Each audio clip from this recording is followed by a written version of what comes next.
Brent Runyon, Executive Director of Providence Preservation Society, live at 9 Hollywood Road on the west side, or west end.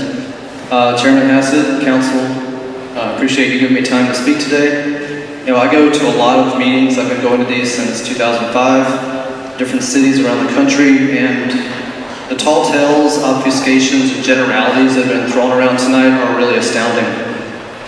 I serve on the board, let me just start with this. I serve on the board of Housing Works Rhode Island. I've read the Housing Fact Book. With all due respect to Dr. Mazzi, who's eminently qualified, the facts he's stating are correct. They have nothing to do with the building that's before you. So those statements should just be thrown out.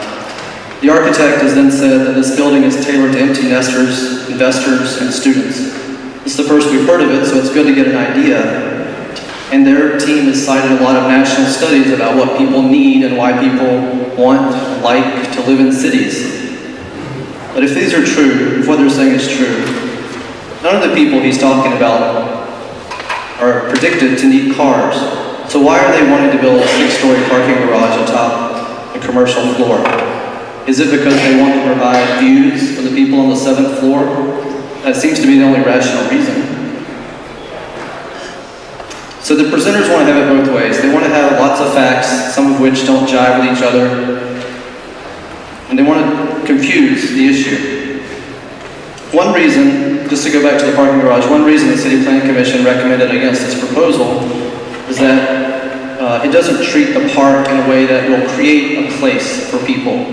In fact, as you might have seen on their visuals, if you were looking closely, the back of the parking garage, where the mechanicals are, where the entryway is, face the park.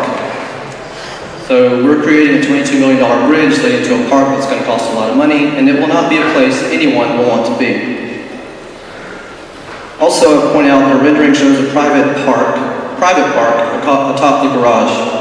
They're literally taking public space from the park that was created for us, building a parking garage on it, and putting a private park on top of that.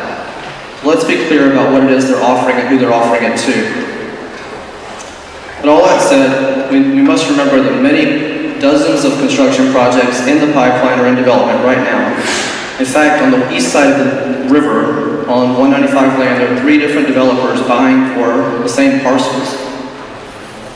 There's plenty of demand, and to say that this is an either-or proposition, that this parcel 42 will not be developed unless this project is the one approved, is simply inaccurate. Because of this, all the development we have going on in the last 10 or 15 years, we haven't seen anything like this. Because of this development, today in Providence, we are not a beggar city. We can demand excellence in design and planning. And in fact, we deserve excellence, not only in our downtown, but throughout the city. Finally, the City Council is elected to represent their constituents. We've heard from many of them tonight. And to date, 10 neighborhood associations have come out against this proposal. Those neighborhood associations are scattered across 8 wards in the city. So we hope you will listen to your constituents, including those from College Hill neighborhood, Downtown neighborhood, Elmwood neighborhood, Fox Point neighborhood, Jewelry District, Mile of History Association, South Providence Neighborhood Association, Summit Neighborhood Association, Washington Park, and West Broadway Neighborhood Association. Thank you for your time. Thank you.